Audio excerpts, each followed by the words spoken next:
Hello and welcome. इस video में हम बात करेंगे one's self I sing poem के बारे में, जिसे वॉल्ट विटमन ने लिखा था। वॉल्ट विटमन का जन्म 31 मई 1819 में वेस्ट हिल्स, न्यूयॉर्क में हुआ था। इनके पिता का नाम वॉल्टर विटमन था, जो कि मकान बनाने का काम करते थे, यानी हाउस बिल्डर थे, और इनकी माता का नाम लोइस वैन वेल्जर था।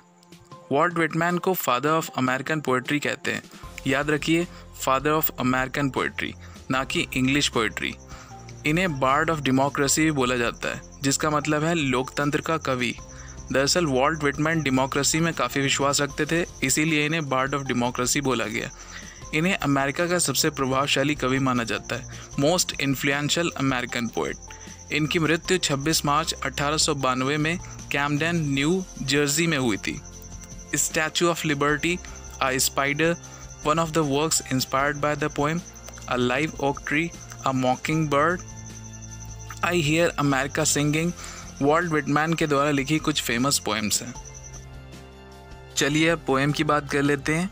वॉल्ट विटमन ने काफ़ी सारे पोएम्स लिखी। उनके इस पोएट्री कलेक्शन को लीव्स ऑफ ग्रास के नाम से छापा गया।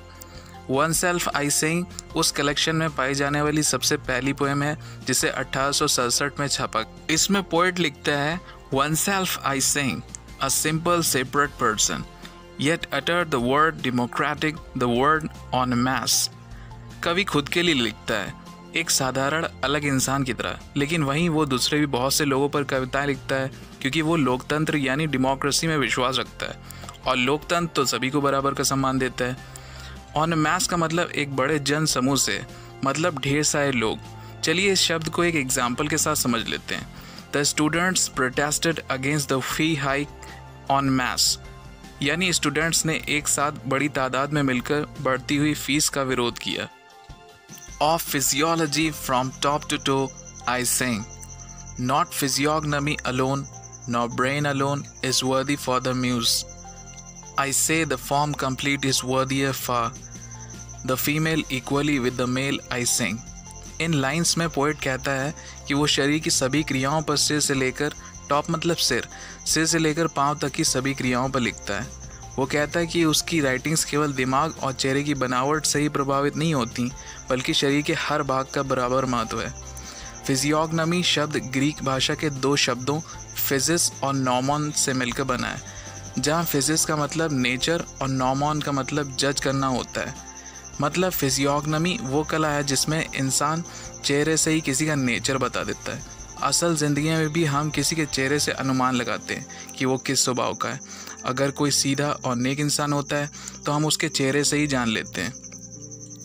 यहाँ पर कवि यही कहना चाहता है कि वह केवल मस्तिष्क या चेहरे के भावों के बारे में नहीं, बल्कि शरीर के सभी अंगों को बराबर का मानकर उनके बारे में लिखता है।